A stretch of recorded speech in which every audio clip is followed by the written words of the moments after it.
Teamless Tuesday, New Zealand Warriors family, we go again up against the Rabbitohs this weekend. Before we go forward, let's take a quick step back and I'll share a couple of thoughts on the Raiders game.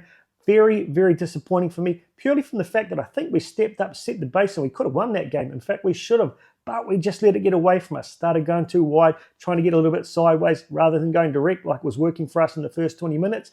We let their niggle get the best of us. We just lost our minds a bit, made some silly decisions. So it's very, very disappointing from that aspect, but we were very competitive. A lot of other top teams recently, when they've gone down, they've completely switched off, had 30 or 40 points put on them. We didn't do that. We stayed in the game right to the end. I think our spine will learn from that. They had to try and figure out how to chase the game this time instead of defending a lead, which is a very different prospect in that weather. They didn't get it right, but they will have learned from it. So hopefully they've figured it out for this coming weekend, because we know that the weather's shit in Sydney lately and it's fairly likely to be a wet game. Who knows? Anyway, on to this week's lineup. Very interesting 17. Talking points for me, Rocco Berry in the centres. Off the back of his hammy injury, Ali Lauatoa, nowhere to be seen. I don't know if he's injured. I haven't been able to find anything. I've been so busy with work. If you know, let me know.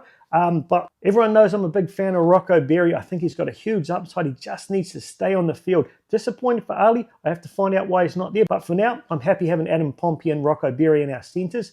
I think our 4-pack will run out as listed, assuming Mitch Barnett comes through Origin okay. I hope he's ready to go because we'll really need him out there. The bench is the only area I'd actually look at making a change this week, and that's to bring Sam Healy into 14. No diss on Tamari Martin. I love what he's done, but I just feel like we need to give Egan a bit of a break. He's been overplayed over the past few weeks. He's starting to look a little bit tired. So having Sam Healy there able to play 20-25 minutes, give him a bit of a spell, would really help freshen him up going into this tough couple of games leading up to the bye. Other than that, I'm really happy, and I think we will run out pretty close to as we are listed. And on a final side note, Tanner Boyd extends with the Warriors. He had an option to leave at the end of this year, but reportedly sticking with us for 2026. I'm so stoked. He hasn't kicked stones. He's continued to put his best foot forward in Cup every week. He looks outstanding to me. People claim that it's a different level, but I think off the back of the momentum our 4-pack's getting most weeks, he would excel if he gets a chance at NRL level. So thanks for sticking with us, brother. I look forward to seeing you when you finally get out there. So guys, let me know your thoughts. What do you reckon of Tanner Boyd extending? What do you think of the 17 name to play this weekend? And what are you expecting up against the dirty old Rabbitohs?